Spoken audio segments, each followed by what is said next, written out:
Hello, everybody, and welcome to episode 52 of Blake&VishSports. Sports.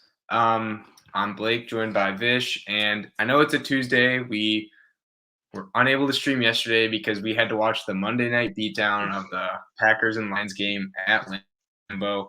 But we're here Tuesday, going to talk a little bit about some of the stuff that happened this past week. So week 2, what we've learned, some of the main things. But Vish, how was your viewing experience on Sunday with the 49ers and Eagles game?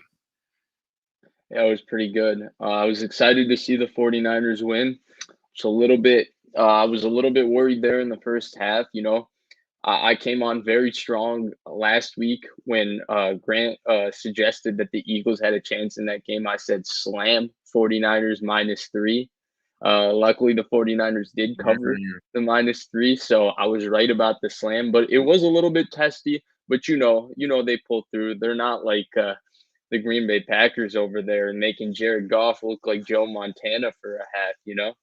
They scored more points on on us or on you than they did on the Packers, though. So, That's true. That's true. but yes, they did look like that. Did look like some Tom Brady, Joe Montana, whoever quarterback you want to say in the first half. But Yeah, he did look good. I'm not even gonna lie. He did look shockingly decent in that yeah, first half. and then the most weird turnovers ever, like probably the luckiest 2 turnovers I think I've ever seen. Aborted fumble or aborted snap, and then he literally was bringing his arm back and he fumbled it. I mean, that's the Packers defense, but we can get into some of the better topics of the week 2, and the first one being the big Sunday night game, the Ravens versus the Chiefs, or as the media's been hyping up, Lamar versus Mahomes. And coming into this, the Chiefs have been 3-0 against Lamar-led Ravens teams, beat them a couple times in the regular season, and have had really good success against them. But it might be time, Vish, for the narrative to end, and that is the Lamar Jackson can't win a big game narrative. Now, we've talked about this last year as well, but Vish, do you think that this narrative needs to be ended now, or is there still some wiggle room for people to say that he can't win a big game? I think there will be wiggle room because with Lamar Jackson's the goalposts are always moved. I mean, ever since we've been streaming for I think almost a year now, about 9 months, and we've probably done this topic like 5 times. And each time people will say, "Oh, he didn't win this game like this. He didn't do this like this. He didn't win the playoff game or whatever." And each time it's like he just keeps checking every box. He just keeps playing so well, and people just keep coming at him. I think it can be finally put to rest. I mean, Sunday night against Patrick Mahomes, who's never lost in September, never thrown an interception in September, and he played unbelievable. And for Lamar Jackson to basically be by far the best player on the field, I thought it was outstanding. I mean, I don't know what else I can say other than this narrative really it's stupid. I feel like I say it's stupid every time, and yet here we are having this discussion again. Um, but the unfortunate thing for me is that, or the fortunate thing for me is that when you actually watch the games and you see how good Lamar Jackson is, you get to find out that hey, this narrative is BS. And I thought Lamar Jackson was fantastic on Sunday. I thought it was maybe the best performance of his career, though he's had a lot of really, really good performances in his career. But I mean, you just go down the list of what he did running, what he did throwing. I mean, he threw the ball unbelievably well. The 2 interceptions were a little bit rough. Both were, I mean, he missed Hollywood Brown early for the touchdown. Then he Yeah. threw the pick six, and then he had the second interception over the middle thrown into triple coverage. Bad decisions all around. But at the same time, the throws that he did make, I mean, the jump pass to Hollywood Brown, that was unbelievable for Crazy. him to find Hollywood Brown in that play. And then his running overall, and then John Harbaugh having the confidence to run him with on 4th down and 2 from their own, I think it was their own 30 something. I Mm. think the impressive thing about that is, to me, 20 times out of 20, especially when you have a quarterback like Lamar Jackson, that's the correct decision. If you remember the '07 AFC Championship game, Bill Belichick had a 4th and 4 from I think the New England 46, and he punted the ball back to Peyton Manning, and Peyton Manning took the Colts down the field, scored a Yeah, touchdown, they're and gonna that was all scheme she anyway. wrote to that ball game. And I think looking back, even in 2007, the reason this decision reminded me of it is because you have these two phenomenal quarterbacks in Lamar Jackson and Patrick Mahomes, similar to Peyton Manning, Tom Brady. And Belichick should have put the ball in Brady's hands on 4th and 4. And if Brady gets the first down, you win the game. Because if you give the ball back to Manning, if you give the ball back to Mahomes, you're going to lose no matter what. So I think from that standpoint, it reminded me of that. And I think they made the right decision to go forward. Even if they didn't get it, it would have been the right decision. And Lamar Jackson made it happen because he's just that good. He's elite quarterback. He's a big time football player, and he wins big games. I thought it was interesting because the beginnings of that play, it didn't look like he was going to make it either. Like it looked like he was going to get stopped short, and he actually did make it, which was obviously worked out in the end for them, and it was a great call. I think even just generally on that point too, like you remember what the Chiefs did against the Browns last year in the AFC divisional game, where Chad Henne threw the pass. I believe the ball was either on their side or it was near the 50-yard line, and they still went for it too. So again, it seems like going when you generally speaking, when you have a great quarterback or Chad Henne, you can just go for these type of things and have it work out. So that was great to see. And then I did want to bring up one other thing too with Lamar on this, and I still think it holds true from last season. They still don't have great receivers. Hollywood Brown's been doing a lot better as of recently. He's been on a little pretty good streak here, but the O-line starting Villanueva at either left tackle or right tackle just is not cutting it. It is just not cutting it. We saw what happened Monday night against Mad Max Crosby, and I still think he's probably leading the league in pressures because of that one game. He is. Yeah, I wouldn't be surprised. He had a lot in the first game. And then just this past week, I want to say Villanueva played left tackle, and it's just a disaster. It simply doesn't work. I don't see a way that they're going to be able to consistently have him as a tackle, in space by himself and not be just getting pressured nonstop. Like that, just realistically, it's not going to work. I agree with you. I mean, Villanueva hasn't been good for the past 2 years now. I know a lot of people, because he's a big name and he was a good left tackle a few years back for Pittsburgh, and he was a good player for a little while. People thought, for example, the Niners should let Trent Williams walk and sign him because of the price difference. And I push back on that heavy because Trent Williams is the best tackle in football. Villanueva, is a replacement level offensive tackle, and we're seeing that. And I think actually this season the talent around Lamar Jackson is getting exposed.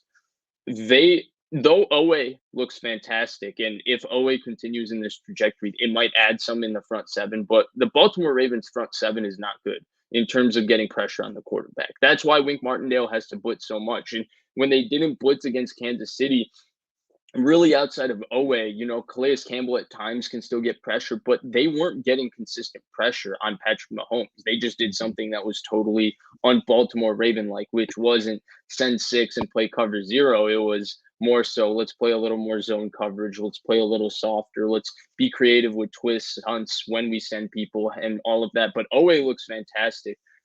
He might be the defensive rookie of the year so far. But without Marcus Peters, this secondary can be had.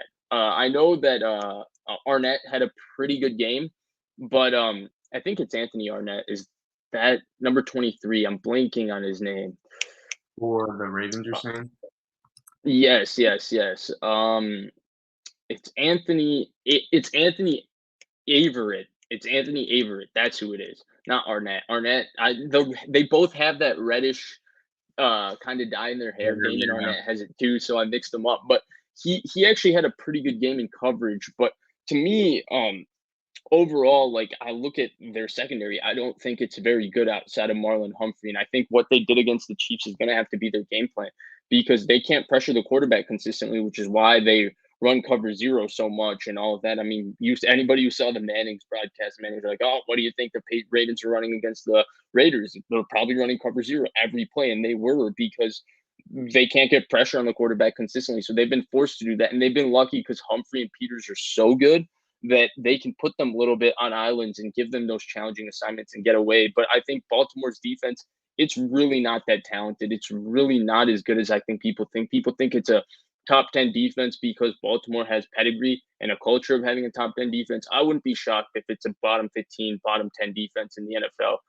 Outside of Humphrey, Mm, Owe has some talent. Queen has been inconsistent. Calais Campbell yeah, still has a sure. little bit. Deshaun Elliott's a really, really good player, but like outside of those guys, I think there's a lot of depth and talent lacking on the Baltimore Ravens defense. Two, you talked about Villanueva. I still think there's something lacking with the receivers. I mean, Sammy Watkins has been okay for them. Mark Andrews is consistently pretty good. Hollywood Brown has been much better than how he played last year. But still, overall, I wish there was something more for Lamar Jackson. Maybe Bateman will be that guy when he comes back from injury. We Mhm. shall see. And then finally, you talked about it, the offensive line. It's really not that good. They don't have running backs. All their running backs are hurt. This team has been competitive in both those games because they have Lamar Jackson. And to me, that's the hallmark of a guy who's a top 6 quarterback, top 5 quarterback in the NFL. Because the idea with Lamar Jackson is that people don't think he can quote unquote carry a team because he does it with both his legs and his arm rather than just his arm. So it doesn't look like Mahomes when he's carrying the Chiefs. But really, he's especially the last 2 years or so.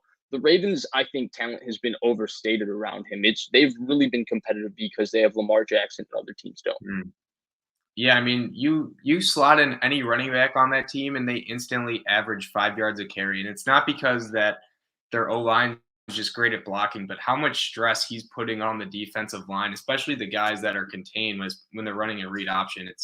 It's really marvelous how like Devontae Freeman, Latavius Murray get signed off of the streets and look great. Tyson Williams was their third running back, maybe even fourth because Justice Hill got injured too. But it doesn't matter who's back there; they end up looking great. And then it's mainly because Lamar Jackson's just stressing out the defensive ends and whole D line. And then even with inside the pocket too, like you can never leave him unchecked. It's almost a dangerous running man if you're blitzing four and like if there's a hole that opens up, he's running. He's getting like at least 15 yards because he's that fast.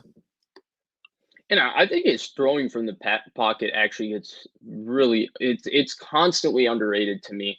I think he's pretty shown that he's an above average decision maker from the pocket, and he's also an above average thrower from the pocket. Maybe he's not Mahomes, but there's a reason Mahomes people are already talking about him amongst the Rodgers, Brady's, that type quarterback tier because through 3 years, Mahomes might be the best we've ever seen. He certainly has an argument for it. Lamar somewhere close. He's not there, but I think that his throwing doesn't get talked about enough. He's a good thrower. He's really accurate, and we saw a lot of glimpses of his throwing in that game. It wasn't just his running that got him in that game. His running was fantastic, but he got them back. He got them back into that game and basically came back on that 11-point deficit with his arm, and he kept making throw after throw. He's just a big time playmaker. Definitely. But I think that wraps up Lamar and how great he was. It's only week 2, but he's got a lot more season and a lot more games to carry this Ravens roster as far as he can take them, pretty much.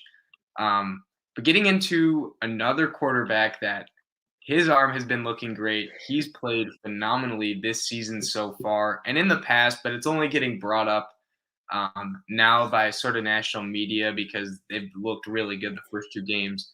And that's the Raiders, and the quarterback is Derek Carr and how great he's looked. Has he been an MVP? Maybe, but Vish, what are your thoughts on him so far? Yeah, I mean, I put the MVP caliber tagline in this because I think that's the kind of season he's having right now. If you ask me who the top 3 MVP candidates are after 2 games, obviously it's 2 games, 2 out of 17. We're a long way away from actually having this discussion. It would be Tom Brady, Kyler Murray, Derek Carr. Those are the 3, and Matthew Stafford. Those would be the 4 I would say that are in the conversation. I mean, Mahomes, Lamar, those guys are probably still there, but like those are the 4 that have really stood out. And I think part of it is because I did not expect this Oakland team to, or excuse me, this Las Vegas team to be good this season. I still think they have holes on their defense. I think their defense has played more or less a bit better than what I expected. Though I thought they struggled against Baltimore. I thought Baltimore hurt themselves with self-inflicted wounds, like Lamar fumbling the football. That's a Baltimore mistake, not really caused by the Raiders defense, though Mad Max Crosby dominated that game. He dominated Villanueva like nobody else. Mhm. And then I think Pittsburgh's offense is stale. I don't think it looks any better than last year. I think it looks every bit as bad as it did last year. And I think they have a lot of the same issues. But the shocking thing is, we knew that this Raiders offense was really good last year. I think we've talked about it before. We talked about how we felt Derek Carr was underrated. But I personally thought they would take a step back when they lost Rodney Hudson. And they made a lot of movement around in their offensive line. Of course, Big Trent Brown was in and out of the lineup for them after they gave him that large contract. But when he played, he was always pretty good for them.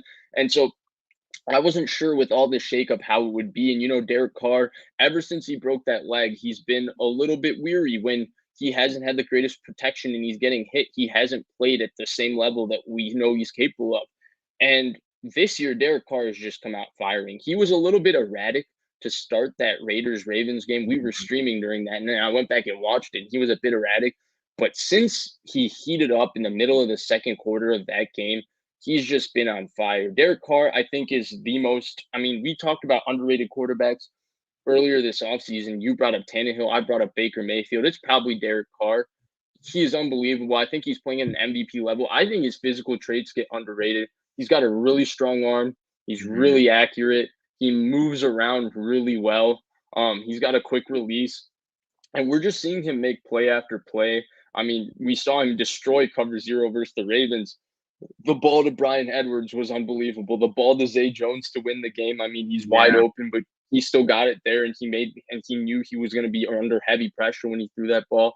The ball to Henry Ruggs, both balls to Henry Ruggs. The game clincher against the That Steelers, was and then great. the one against the Ravens is unbelievable. I think him and Gruden are on an incredible wave.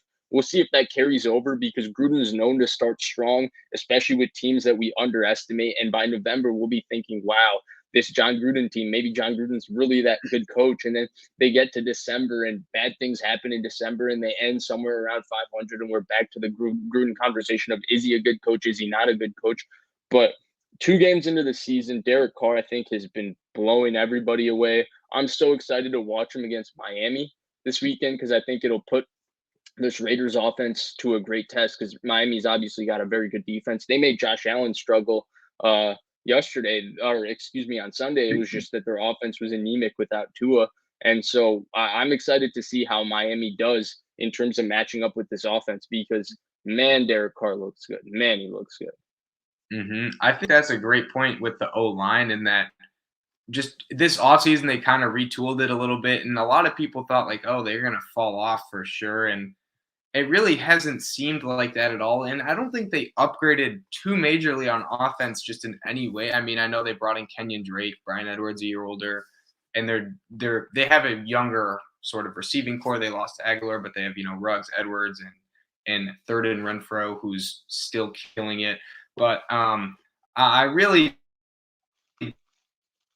I don't think that their offense has gotten a lot better and he's has this great supporting cast that's propping him up. I really don't think that at all. The only dominant player besides him on the offense is Waller, who's one of the 3 best tight ends in the league. And obviously the first game he got targeted 20 times, 20 targets to a tight end, and that obviously didn't happen in game 2. He was keyed in on a lot on the deep bomb to Ruggs. It was Waller was actually getting double teamed, and then so the safety was coming down. I want to say it was Minka, and then he threw it over the It top was of him. Minka. Yeah, Minka came down on Waller, giving up the post to Ruggs. Yeah, and he made a throw with a guy right in his face it was 3rd and 10, very far away too. Overall, just an absolutely great throw by him. And even throughout the game too, I just thought in general, like his timeliness of 3rd down conversions to Renfro just all the time. Like you knew where it was going and you still couldn't stop it. And then his movement in the pocket is fantastic. How many times did he have to evade just a guy coming around the edge and him having to step up or step to the side? Like it seemed pretty frequently that had to happen. And he managed the pocket really, really well. So I really am with you on he's been one of the 5 best quarterbacks so far to start the year. And you're right about Gruden. Like they always start off hot and then fade away. And for whatever reason, they always beat the teams they shouldn't and lose to the teams they should beat. Like if you remember last year, I want to say it was week 4 or 5. They played the Saints. It was a primetime game. Week 2. Yeah, week 2. It Yeah, was and the they opening of the Vegas Stadium. yeah, they beat the Saints, and everyone's like, "Man, this Raiders team's for real." They were in playoff hunt, midway through the year, and it kind of fell off at the end. But it could be the same old Raiders, or maybe Derek Carr's just gotten a lot better, and this Rappaport's just better in general with the offense. Yeah, I mean, yeah, I don't think there's enough superlatives for his play. It's really been unreal. And I do want to give a shout out to Henry Ruggs. If you remember, we did our receiver rankings about December of last year of rookie receiver rankings, and I had Henry Ruggs fifth. And my point with Henry Ruggs was that I just felt like the Raiders weren't utilizing him. I felt like they were just using him as a decoy to just run, Mhm. and he was basically a clear out route for a lot of their concepts to get Waller open and others. Well, so far through 2 weeks, we're seeing why they picked Henry Ruggs 12th overall. His speed is devastating, and he's been a big time playmaker for them, a clutch playmaker to match with how unbelievable Derek Carr has been. Um, I don't. I think my other takeaway also to go with Ruggs is there's just so many good quarterbacks in the NFL. There's so many good ones. Like if I was to rank quarterbacks based on last year, what I've seen, and 2 weeks into this year, I don't even know if Carr would be in the top 10. And here we are talking about Carr as this big time quarterback talent, and you look at Carr's numbers and they're big time, and you look at what Carr is doing and it's big time. I think the league is more quarterback friendly, but I also think these players are just more talented and better across the board. I mean, you look at what Aaron Rodgers was doing in 2011. It was an anomaly to see a guy move around and to be able to throw like that. Now we have so many guys in the league that can move around, make off-platform throws, that make big-time plays with their arms, that make big-time off-schedule plays. And it feels like I just feel like there's so many good quarterbacks in the NFL. I don't think we've ever had this many good quarterbacks in the NFL. Like I legitimately think there's like 15 guys that are good enough to win. You can win a Super Bowl with that are above average quarterbacks, and Carr is It might definitely one of them. might even be more than that. I mean, depending on where you have Jimmy Garoppolo, I'd say most people have him around like 18 or 19. And I mean, the 49ers made a Super Bowl with him. I would say he's debatably an above average quarterback for when he has a good supporting cast. Like you're gonna win a lot.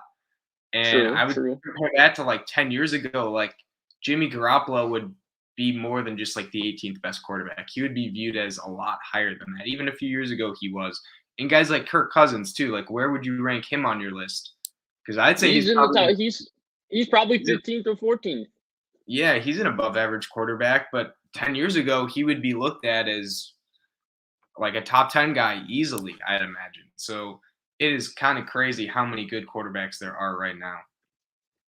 Yeah, and I also think we're getting to a point where we're starting to appreciate just good quarterback play by itself. I felt like when I was younger, especially, if you weren't Rodgers, if you weren't Brady, if you weren't Manning, if you weren't Ben Roethlisberger, Breeze, you just got a bunch of criticism. Like I felt like the Matt Ryans, Matthew Staffords, Tony Romos, Carson Palmers, that Philip Rivers, that tier of quarterback that was always filling up, somewhere between 7 to 12, 13 in the league. People never appreciated them. It was always about what they couldn't do rather than what they were doing. And a lot of them were really, really good. They were just stuck in bad situations. I think we've gotten better as a football viewing community at watching these quarterbacks and appreciating them, even when, Mhm. things aren't right around them when they're playing really well. And I think it's good to see. Definitely. So that's Derek Carr. So he's been amazing so far to start the year. Will he continue, or will the Raiders do what they've done the last couple of years and start off hot and sort of sizzle down during the end of the year? We shall see. And another team that has been very, very hot to start out of the gate is the Carolina Panthers with their new quarterback Sam Darnold. They had Teddy Bridgewater last year. Really, really competitive. A lot of one-score game losses, close games against Packers and Chiefs. And then this year they've started off hot, 2-0. Really, really great defense so far, Vish. And I know you were high on one of their main defenders, Brian Burns. But Vish, what are your thoughts on the Panthers' offense, defense, Darnold, just everything so far? Yeah, I think the Panthers are one of the best teams in the NFC. I think they are. I picked Brian Burns to win Defensive Player of the Year before the season, but I wasn't sure if the Panthers defense could take the leap with him. I thought he would take the leap. They're taking the leap. I know that it's been 2 games. One game they played the Jets, were terrible, but the Saints have a good roster, even though half their coaching staff was on COVID, and the Panthers looked every bit as talented as them, if not more talented. I mean, you look at their defense, their investment in their defense is paying off. They have so many gifted players. Derek Brown's a monster. Brian Burns, I mentioned it. I'm feeling good about picking him as a defensive player of the year because I think this is the year he gets nationally recognized as an elite pass rusher, which he is. Shaq Thompson's good. Hassan Reddick is good. Yater Mater Gross is good. Yater Gross Matos, I always mess that up, is good. Jeremy Chin, absolute beast. Dante Jackson's good. J.C. Horn has been really good. You go down the list, and their defense is unbelievable. It's an elite defense. It suffocates teams. It's so fast. And then you look at their offense, and I think their offense is incredible. I actually was talking to somebody about this a bit earlier. I think if Christian McCaffrey was healthy last year, Teddy Bridgewater would still be the quarterback there. I think that, look, Sam Darnold has been a lot better than what he was with the Jets, and he looks like I was wrong. I didn't think Sam Darnold was good at all. He looks like a viable starter in the NFL. But I also think that Sam Darnold has been really propped up by the supporting cast. If you look at Next Gen Stats' graph of all of Sam Darnold's throws, they're literally all short to the outside. Why are they short to the outside? Well, the Panthers, are basically avoiding middle of the field throws for his bad decisions. And they're avoiding him throwing the ball down the field because throwing the ball down the field deep isn't exactly his strength. But he's been pretty accurate and he's been really good doing that. Credit to him. And they have weapons all over the place. Christian McCaffrey is firmly the best running back in the NFL. I think he's proven that the last 3 years when he's healthy.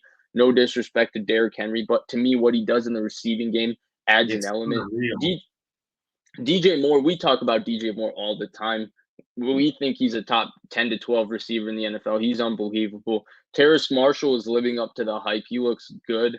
Darnold to Dan Arnold is real. It does exist. I cannot stand that they need to get something switched around with that. Like they need to call him. They can't call him Arnold anymore. It just or they should get Ian Thomas out there instead. Like that, they need to end that ASAP. No, but and then Robbie Anderson has also been good. He's been Robbie Anderson. He's been fast and he's been their deep. And you look across the board at that talent, and then you look at the fact that they have in their offensive line a guy like Taylor Moton, who's just an absolute beast.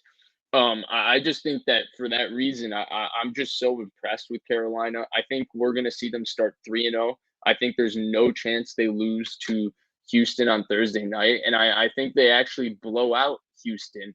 And I think it gets to the point where this week we start to see Carolina more in the national news, where people are going to be talking about, is the Carolina Panthers for real? Because they will be 3-0. They would have just blown out the Saints, blown out the Jets, blown out the Texans. I mean, this defense is unreal.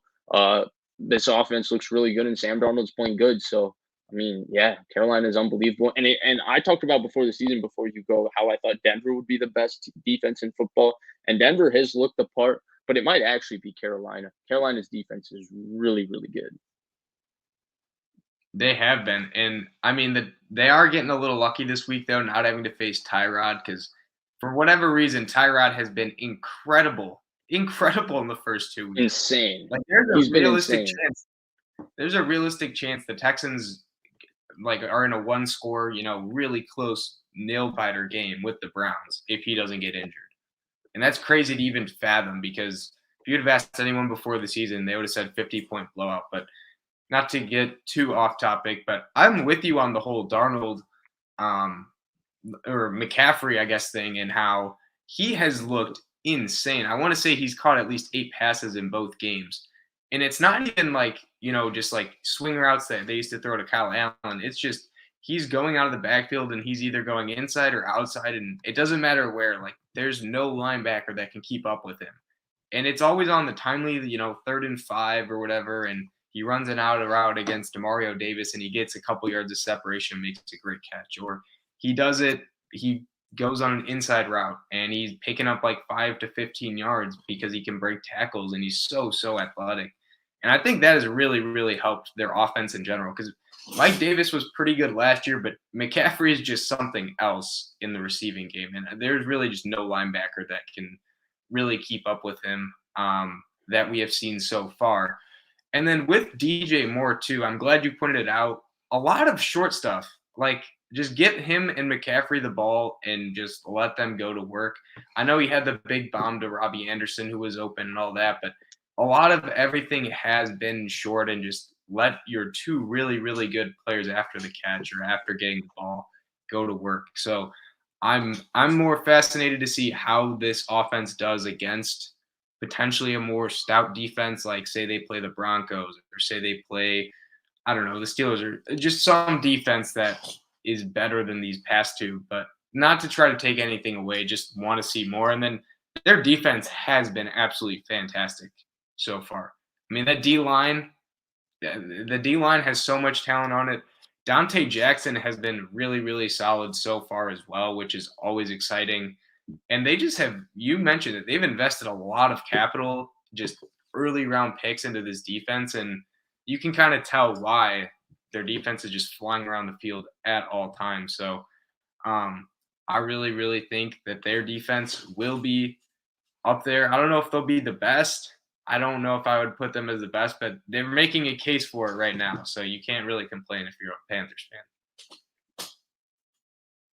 Yeah, and on a side note, I think Darnold's play and how good he's been is the perfect example of what in the modern NFL, good scheme with good weapons and a good defense can make a lot of different quarterbacks look and play above a league average in terms of their numbers and their efficiency and all of that.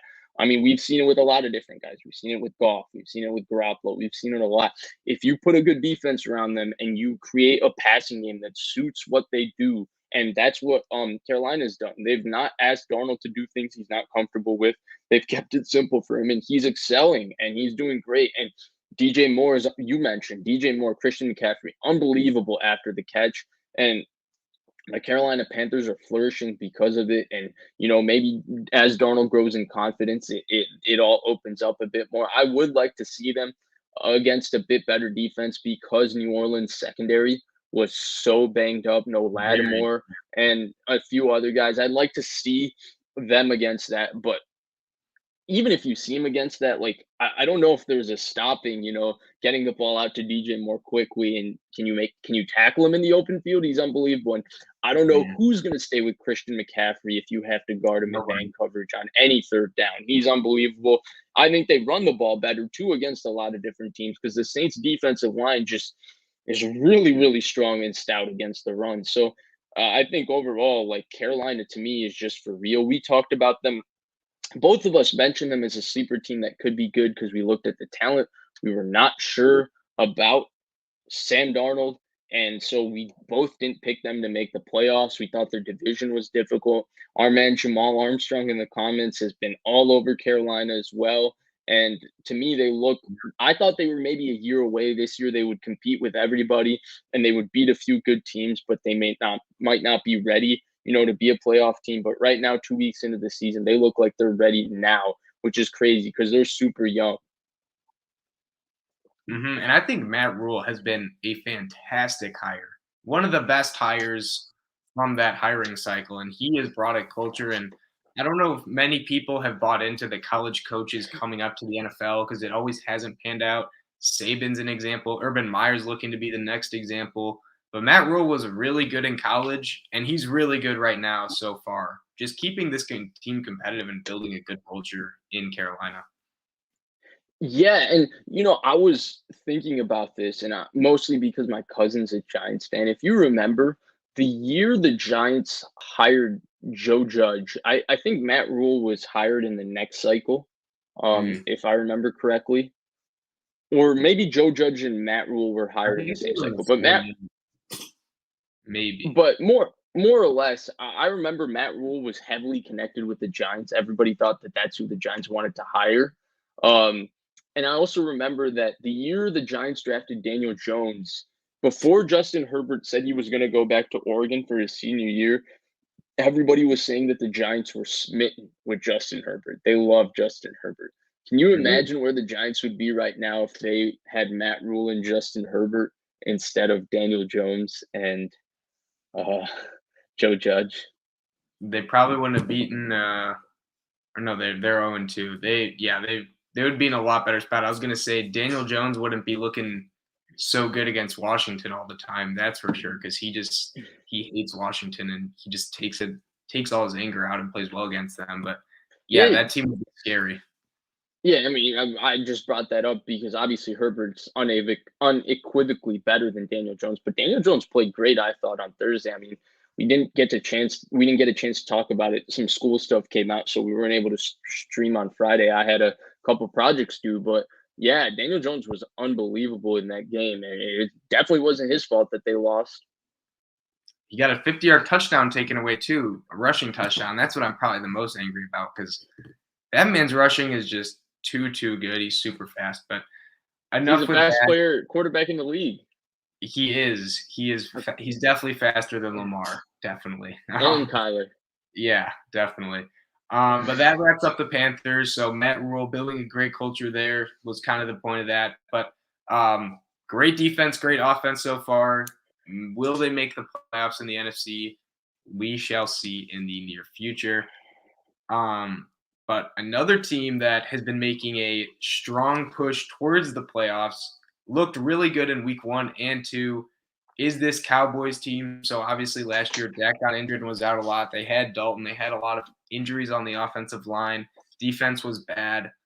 This year they're looking a lot better. Dak's back. The offense has been really strong. O-line's been a little healthier, although Collins is out. And the defense has stepped up a lot too, getting a lot of help from the rookie Micah Parsons. But Vish, do you think the Cowboys have what it takes to win this NFC East as of right now? Yeah, I think they've looked by far the best team in the NFC East. I kind of wrote Dallas off. I thought this defense sucked. I thought Mike McCarthy sucked. I wasn't sure how Dak Prescott would look after his injury, and they made me look wrong in every front except Mike McCarthy, who, I mean, what the hell was the clock management at the end of that football game? Luckily, Legatron bailed him out, but Greg the Leg can't be bailing you out from 56 yards in that situation. That was horrible. But going back, I mean, first off, the first question: how would Dak Prescott look after his injury? Well, week 1 said Dak Prescott looks unbelievable. Week 2 says Dak Prescott looks unbelievable. I mentioned it. When we talked about it in our 50th episode special. Dak Prescott is one of the smartest quarterbacks in the NFL. It doesn't get talked about enough. He is so smart. He always knows where to go with the ball. He's so accurate. He's so consistent. He can be relied upon. His pocket movement is amazing. He's just a really, really, really good quarterback. Their receivers are incredible. CeeDee Lamb was the guy who had the big game yesterday or Sunday. Amari Cooper had obviously the massive week 1, but between him and Cooper, it's amazing. And I think guys like Jarwin are pretty good. Tony Pollard out of the backfield is really good. Zeke still obviously not Zeke, but he's still pretty good. But and Michael Gallup, who unfortunately pulled his calf, but when he comes back, he'll add an added element because he's really, really good. And so their offense, obviously, we knew it would be those things. We just weren't sure about their defense. And I thought their defense would take an even further step back when Tank Lawrence got hurt, because DeMarcus Lawrence is a really good player. And when he broke his foot and I saw he was out, I saw, okay, Dallas is done for. And Micah Parsons was special on Sunday, playing defensive end for the first time since college. He looked natural playing defensive end. Heck, he looked like one of the best defensive ends in the NFL. I don't think he's going back to linebacker, honestly, because he has the perfect height, weight, speed to be a defensive end, and he just looked natural, just beating tackles off the edge. I mean, he abused the Chargers backup right tackle with Balaga out. He dominated Micah Parsons. One of the things we talked about before the draft, I think I had Owusu Koramoah. I thought he was the best linebacker in the draft. I think you said Micah Parsons. But my big thing was I thought Micah Parsons sometimes got lost doing just normal linebacker things and coverage and stuff like that. But I thought his best trait was that he was an unbelievable blitzer. But forget blitzing. He's an unbelievable pass rusher, and he put that on total display. The Dallas defense looks a lot better under Dan Quinn. Everybody seems to know where they're going. Trayvon Diggs is a good fit for that scheme, and he's played pretty well as a starting corner for them. I'm shocked by how good Dallas is, and we knew before the season that they had by far, not even close, the best quarterback in this division, and we thought that would give him a chance. It seems like they might also have the best all-around team in the division as well through Mhm. 2 weeks. Dallas looks really, really, really good for that I'm with. division, not in general. I think the defense has been a lot better than anyone anticipated. They were not good last year. They drafted a lot of young guys. I just like, first 3 rounds, they took a lot of guys, the main one being Micah Parsons. And he has been really, really good. Week 1, he got abused in coverage a little bit, but that's what happens when you play Gronk and just the Buccaneers all-pro wide receiver core. That'll happen. But he blitzed or he played pass rusher a lot. And yeah, I mean, you kind of mentioned it. That right tackle, the rookie, he was not looking too good just in general, having to guard Parsons. Whether it was inside, just beating him with speed or going outside, he was in Herbert's grill all day. So he obviously had a great game. Diggs had the clutch interception early on, which was really, really impressive. And just in general, I thought the defense, for the level of talent and what our perception was of them before the season, has shown up to be a lot better than we thought. And then the offense, I personally love just the 2 running back sets that they do with Gallup, or not with Gallup, but with Pollard and Zeke. Pollard's super, super explosive and fast.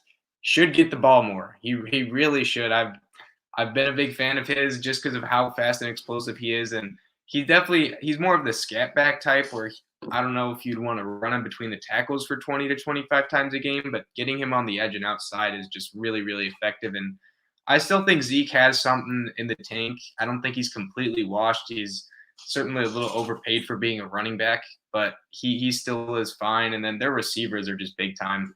Any given week, Amari and Lamb can combine for 200 yards and a couple touchdowns. Like that is not out of the question any week. So having those 2 big of threats, and then obviously you have Dak, who's a top 8 quarterback. It really helps a lot. And the O line has been better than last year, although that center position is still a bit worrying in general. But I'm with you. I think from what we've seen so far, the Cowboys have looked like the strongest team in the NFC East.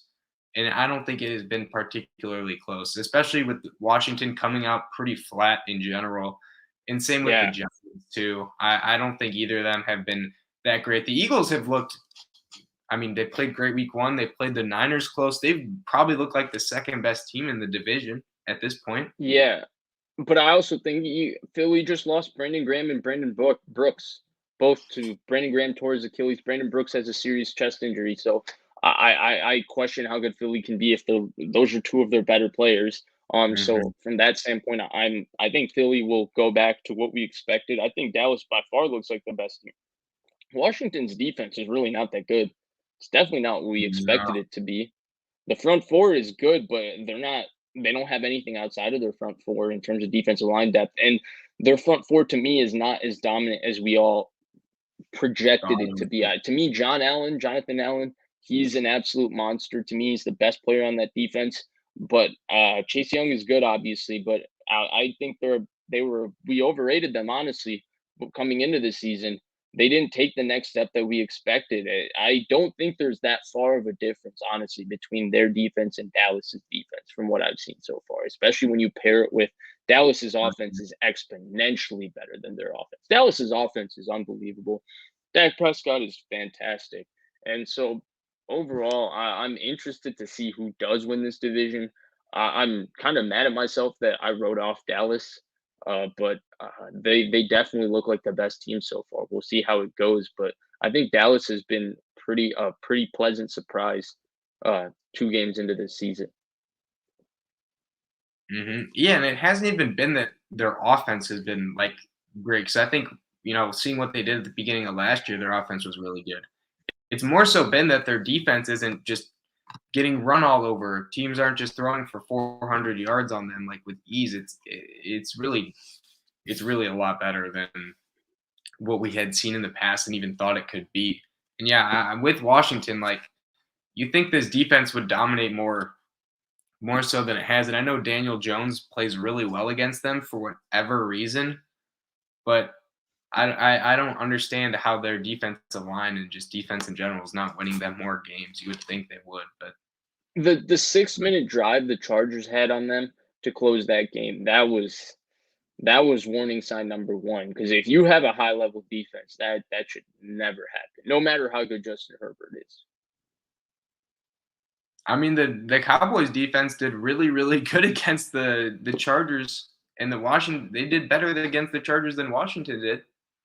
Yeah, and they did it in SoFi or in yeah, and the Washington football team was playing at home. I mean, obviously you can't evaluate it like that, but I do think that it gives you an idea of that Dallas's defense is really not as bad as we expected it to be, and Washington's defense is certainly not as good as we thought it could be. It's early on, but the Cowboys have looked good in the NFC East so far. But going over to the negative side of things with who hasn't looked good, particularly against the Patriots, was Jets Zach Wilson. So got off to a bit of a rough start, you could say. First two passes were intercepted.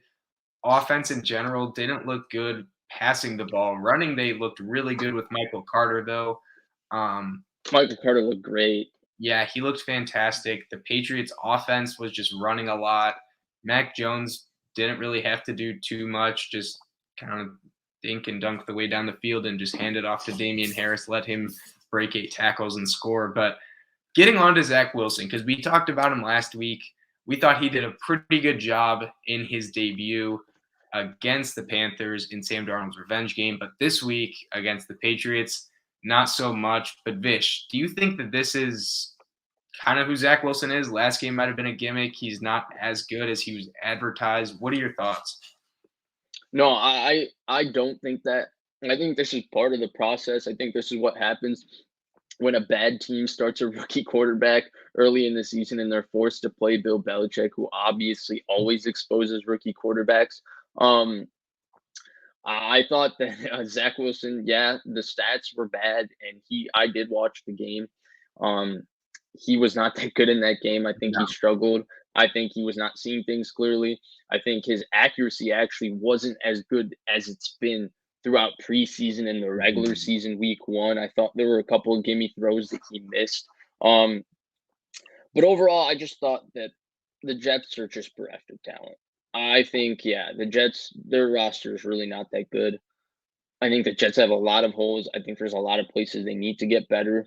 I think Zach Wilson's obviously got to play better, but honestly, I mean, we can keep going through because we both like Zach Wilson before the draft, and we can talk about how poorly he played, which he did. But to me, I don't know if, like, I mean, Trevor Lawrence is having similar issues in Jacksonville, and he had similar issues against a very good defense like Denver and against the defense we didn't think that would be that good against Houston. It's just that they don't have talent in Jacksonville. And when you're Trevor Lawrence and you're Jack Wilson, they do make a lot of big time plays every like 10 plays or so where you go, wow, like that's why they were picked so high. But just the consistency hasn't been there. And a lot of it is because of the supporting cast and the team around them. But he definitely struggled. He definitely played poorly.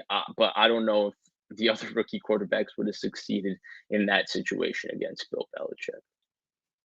Yeah, I think everybody like the whole thing about Bill Belichick being good against rookie quarterbacks has just like that's like a well-known thing at this point. If you need more evidence of that, look what happened to the Chargers Patriots game last year against Justin Herbert's rookie year. I want to say the score was 45-0, and they had like two special teams touchdowns. They absolutely flew them out. But yeah, struggling against rookie or Bill Belichick doing great against rookie quarterbacks.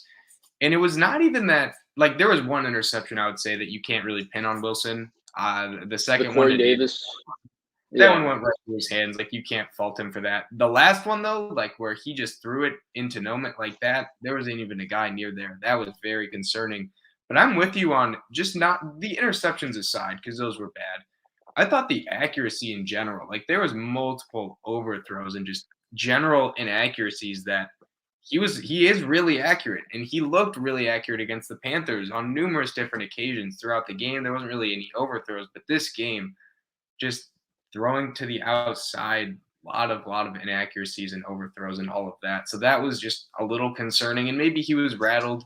He was getting pressured a pretty good amount every time he dropped back. Um, as he will be for the next 15 games, but that's kind of how life is going to be in New York for this year. But I'm really interested to see when they get Crowder back because Braxton Berrios has been getting a lot of work, and I feel like Crowder is definitely an upgrade over him. So that's something that I want to see, but I still think that they need to do something to get more explosive plays into this offense because the big plays that they did have were there was only like a couple of them, and they were just dimes that were like 30 yards downfield that you just they're great throws. Like you can't keep replicating doing that. So I still think they need to find a way this offseason or this year to get someone who can make something out of nothing. Because right now, maybe the only guy who can do that's Michael Carter, who's their running back, because he looked really good breaking tackles in open field and all that. But there's just a Yeah. back element missing from this offense. Yeah, it's too reliant on Zach Wilson. Like you look at the other side, Mac Jones didn't really do much in this game. I was actually disappointed because I thought Mac Jones was unbelievable week one. We did a topic about it, and I was raving about Mac Jones. Thought this game he came back a little back down to earth. He was conservative. He managed the game, and they didn't need him to do much more than that because they're Mhm. so much better than the Jets on defense. Their run game is good. All of those things, and Mac Jones just had to not make a mistake, which he did quite comfortably, and they moved on. But you look at the difference in that standpoint. Like the Patriots offense, even though it's not like they're overly talented, they can schematically create some sort of advantage to create an explosive play.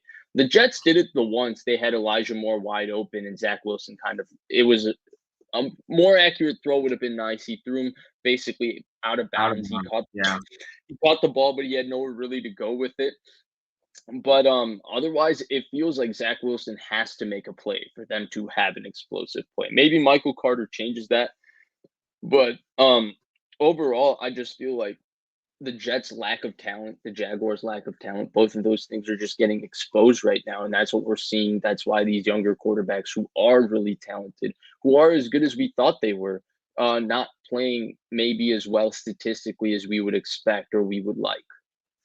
And I do think there's one thing that I've noticed, and maybe it's just because the last couple of years, the rookie quarterbacks have come in and just looked fantastic, like the Herberts, like Burrow, like Lamar Jackson did his rookie year, and Baker looked really good his rookie year too. But it's still a learning process, and like every single one of these rookies is still a rookie, no matter how good of a prospect Trevor Lawrence is. Like if you go to a team that has no talent, it's not like the 49ers situation where they were in the Super Bowl a year ago, got unfortunate with injuries and all that. Like, no, the Jets have been bad, really bad for the last few years. The Jags have been bad for the last decade.